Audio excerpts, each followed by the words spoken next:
Hotel on the Corner of Bitter and Sweet. Chapter 16. Fires. The year is 1942.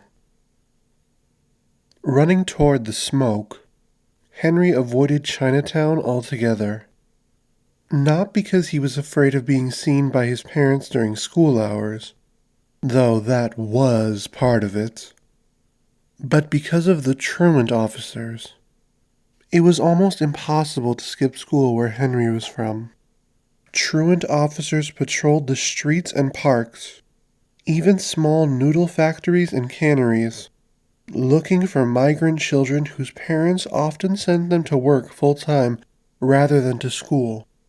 The families probably needed the extra money, but locals like Henry's father believed that educated children meant less crime. Maybe they were right. The International District was normally quite peaceful, aside from occasional gang violence by rival tongs, or by enlisted men who wandered in, then staggered out, drunk and ripe for trouble. Plus, any police officer seeing an Asian kid on the street during school hours would usually pick him up as well. He'd be sent home, where the poor kid's punishment by his parents would probably make him regret not being thrown in jail. So Henry cautiously edged his way along Yesler Way, on the Nihonmachi side, all the way to Kobe Park, which was now deserted. Walking through the corridors of Japantown, he saw few people out, like a Sunday morning in downtown Seattle, when all the shops and businesses were closed, and those that were open had few patrons. "What am I doing here?"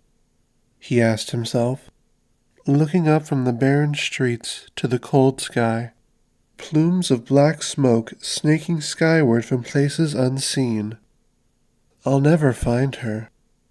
Still, he kept busy wandering from building to building, avoiding the strange looks on the faces of the few men and women who passed him.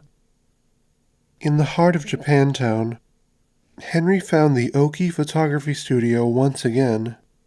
He couldn't miss the young proprietor, who stood outside on a milk crate looking through a large camera mounted on a wooden tripod. He was shooting in an alley that ran in the same direction as Maynard Avenue, where Henry saw the source of the fires. They weren't Japanese homes or businesses, as he'd feared. They were large burning barrels and garbage cans set ablaze in the alley, fire and smoke pluming up and over the apartment buildings on either side. "Why are you taking a picture of garbage fires?" Henry asked, not sure if the photographer even recognized him. The man looked through Henry. Then his eyes blinked as he seemed to remember him. It must have been the button Henry wore. The photographer turned back to his camera, his hands shaking. "They're not burning garbage." Henry stood at the T where the alley met the street, next to the photographer on his milk crate, with his camera and his flash bulbs. Looking down the alley, he could see people coming and going from the apartment buildings, throwing things into the burning barrels. A woman yelled out of a third-story window to a man below and threw down a plum-colored kimono that looped and swirled, settling like falling snow on the dirty, slug-trailed pavement of the alley. The man below scooped it up, regarded it for a moment, hesitated, then threw it on the fire. The silky fabric lit, and burning pieces floated out of the heat like butterflies whose wings caught flame, fluttering on the draft, flickering out and raining down as black, ashy dust. An old woman brushed by Henry with an armload of papers, throwing them into the fire, where they made a whooshing sound. Henry felt the rush of heat on his cheeks and stepped back. Even from a distance, he could see they were scrolls, artwork, written and drawn by hand, large Japanese characters disappearing into the heart of the fire. "Why are you doing this?" Henry asked, not fully understanding what he was seeing with his own eyes. "They arrested more people last night. Japanese. All over the city. All over Puget Sound.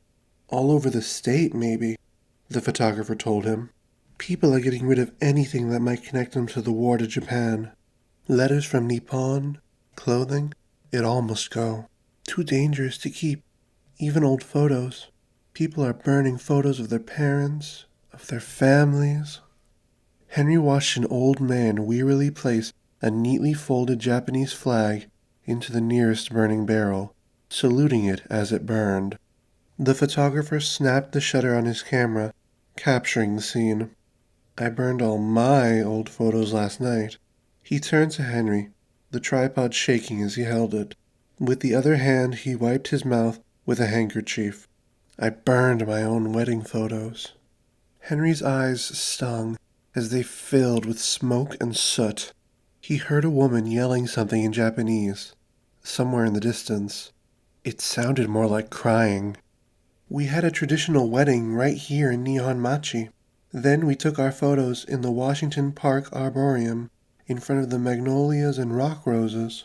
We wore kimonos, Shinto dressing that had been in my family for 3 generations.